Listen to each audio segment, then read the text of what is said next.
കണ്ട സെക്കൻഡുകൾക്ക് വെച്ചിട്ടാണ് ആ ഒരു മീറ്റർ നമുക്ക് പകുതിയുടെ പകുതിയായിട്ടാണ് അവർ മാറ്റിയിട്ട് കാണിച്ചു തരുന്നത്. അപ്പം നമ്മൾ പലരും സെക്കൻഡ് ഹാൻഡ് വണ്ടി എടുക്കുമ്പോൾ നമ്മൾ ചോദിക്കുമ്പോൾ ആ ഡിജിറ്റൽ മീറ്റർ അല്ലേ, ഇതൊന്നും മാറ്റാൻ വേണ്ടി പറ്റില്ല. പക്ഷെ അതല്ല, സെക്കൻഡുകൾ കൊണ്ട് അവർ മാറ്റി കാണിച്ചു തരുന്നത് കേട്ടോ. നമ്മളിപ്പോൾ പെട്ടെന്നെല്ലാം ഒരു വണ്ടി സെക്കൻഡ് ഹാൻഡ് വണ്ടി എടുക്കാൻ പോകുന്നുണ്ടെങ്കിൽ മസ്റ്റായിട്ട് നമ്മൾ ശ്രദ്ധിക്കേണ്ട കാര്യമാണ് ഇതൊക്കെ. നമ്മൾ മീറ്റർ നോക്കിയിട്ടായിരിക്കും പലരും നമ്മൾ ആ വണ്ടി അത്രയൊന്നും ഓടിയിട്ടാന്ന് വിചാരിക്കല്. അപ്പൊ പെട്ടെന്നൊക്കെ വണ്ടി എടുക്കാൻ പോകുന്നുണ്ടെങ്കിൽ നമുക്ക് പെട്ടെന്ന് ശ്രദ്ധിക്കാൻ വേണ്ടി പറ്റുന്ന കാര്യം എന്ന് വെച്ചാൽ നമ്മൾ എപ്പോഴും യൂസ് ചെയ്യുന്ന സ്റ്റിയറിംഗ്, അതുപോലെ തന്നെ ഇരിക്കുന്ന സീറ്റ്, അതുപോലെ തന്നെ നമ്മളെ ക്ലച്ച് പാഡ്, അതൊക്കെ നമുക്ക് ചെക്ക് ചെയ്താൽ നമുക്ക് പെട്ടെന്ന് തന്നെ നമുക്ക് ക്യാച്ച് ചെയ്യാൻ വേണ്ടി പറ്റും ഇത് എത്രത്തോളം യൂസ് ആക്കി എന്നുള്ളത്. പിന്നെ അത്യാവശ്യം നല്ല മോണയുള്ള സെയിൽസ്മാൻമാരാണെങ്കിൽ അതൊക്കെ മാറ്റിയിട്ടായിരിക്കും നിങ്ങൾക്ക് തരില്ല, അത് വേറെ വിഷയം.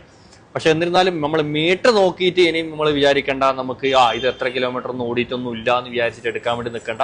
ഇങ്ങനെയുള്ള പല ചതികളും നടക്കുന്നുണ്ട്. ഇതിലെങ്ങനെ തിന്നുന്നതാണ് എനിക്ക് നമുക്ക് തിരിയാത്തത്.